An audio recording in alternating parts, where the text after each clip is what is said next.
That is interesting. Hi guys, my name is Stavros. I'm the author of the Tome 6, Book 1 of the Fateful Force, and I'm also a warbow archer.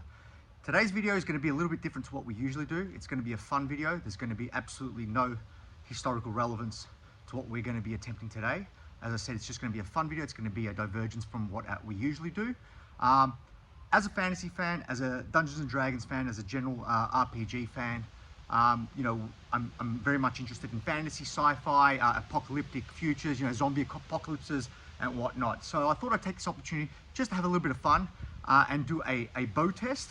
And today's bow test is going to be themed, you know, bows and arrows versus kitchen plate armor.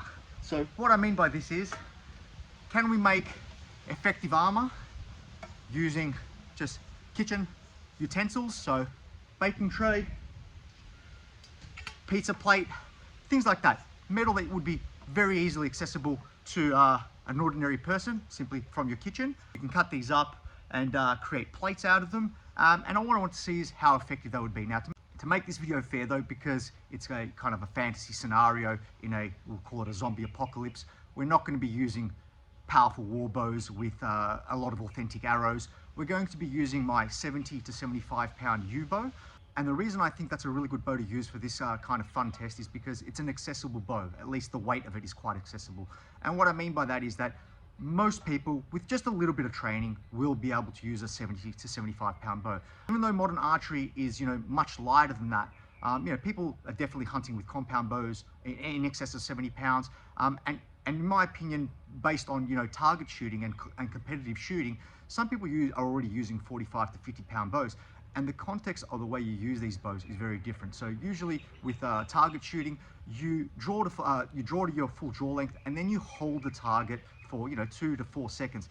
With warbow archery, it's more of an instinctive style. So we are drawing and we are moments onto the target and then we release, so we don't fatigue ourselves. At the same time, we're not looking to do, you know, 3 rounds of 5 ends of arrows, which is 90 arrows in a competition. We're looking to do, you know, 10 to 20 arrows. I mean, a sheath will have, you know, 24 arrows in it.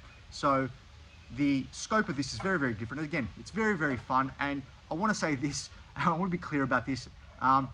These do not represent, even though they're metal, they absolutely do not represent historical armor like this Sherberg style breastplate. The pizza plate is quite robust though compared to the oven tray. I think the oven tray is going to be defeated by a number of different arrows. I'm curious to see how the pizza tray goes because it is quite robust, but it's not shaped like a typical breastplate of the period, which it's the angles of this. It's not just the materials, the thickness of the materials, it's also the angling of these types of armors that really assist in defeating you know, weapons of that time period. Again, I hope no one misrepresents what we're trying to do today as somehow archaeological experiment or somehow historically relevant. This is simply just for fun. You know, it's a zombie apocalypse. We want to create some armor. You know, we have accessible bows, accessible arrows. We'll use some historical. I've got some Type 16s and some Type 9s, some lighter ones that we will use just for fun. But I've got stuff like this. I mean, these are needle bodkins that you buy from Etsy. They're machined. They're not historically accurate, and they're on you know, arrows that are mass produced as well. They're not war arrows that would be typical of the period. You know, square section bodkins, again machined, and some bullet points as well. Just some target arrows, which I think would be the most common arrows that you would have access to in these kind of, you know, fantastical scenarios. So let's see how we go. Let's have some fun. We've got the ballistic gel here. I'm going to be putting the plates inside underneath the sleeve or the shirt in order to simulate the armor, just to keep it in place. And let's just have some fun with this one. So, okay, so we'll start with the oven tray. I'm not expecting this to do well at all, even against a 70 pound bow. I mean, we'll see what happens. Oof, that has gone straight through with a square section needle. Definitely gone in. Let's try actually the Modkin. If this goes through, I'm not going to bother doing any other arrows, and then we'll move on to the pizza tray. Yes. Okay, so as we can see here, this has definitely gone through and into the ballistic gel. What I'll do is I'll mark them where they are in contact with the ballistic gel, then rip them out just to see how deep they went. And then we'll get a gauge of how pathetic this armor really is and how probably not a good idea to use this in a post-apocalyptic or zombie apocalypse future. Okay, so here's our tray. We did get 3 strikes on it. The Type 9 didn't strike, but doesn't really matter. It's irrelevant. Okay, so definitely going into the ballistic gel. We'll start with the Shire Archery needle, 114 millimeters into the ballistic gel. So that I would say is yeah, probably a killing depth over 3 inches. So that's not going to help.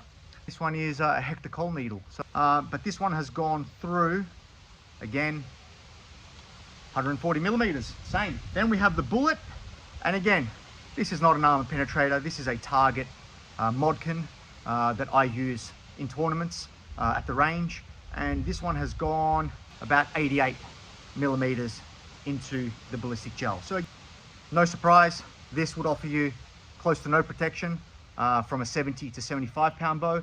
So let's try and up the armor quality and find the ultimate kitchen tray to see if we can make a difference with the pizza tray. Okay, so I'm a little bit disappointed. I did a number of arrows on the pizza tray. You're gonna see there's some holes in it. I got the footage on the GoPro, but I didn't get the footage from here. So I'll do some more strikes on it anyway, and then I'll show all the footage from the GoPro as well as the new shots to see how effective the pizza tray is. We might be surprised. Oof.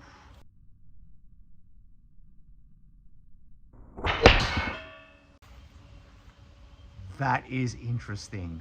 Let's do the Type 9.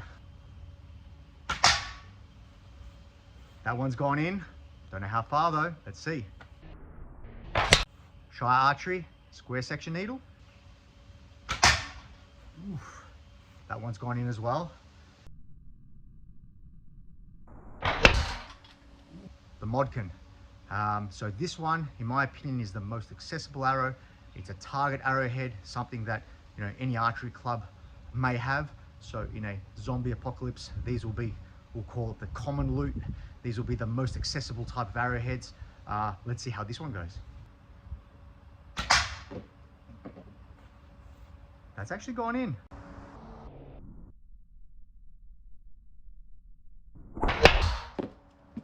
But you saw the needle bounced out, so the needle didn't actually penetrate the ballistic gel underneath. We'll actually do a square section, kind of short bodkin.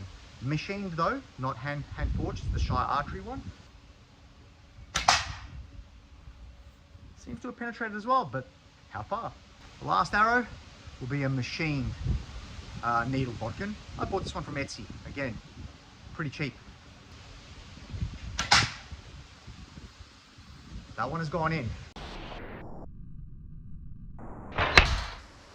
And now let's go see also what the other arrows did that we only caught on the GoPro. But to give you a bit of a spoiler, Type 16s, both of them broken.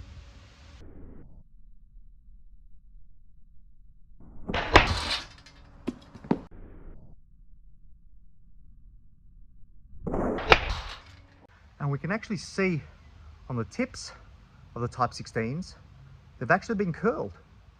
I'm really surprised by that actually. Okay, so that was actually quite interesting.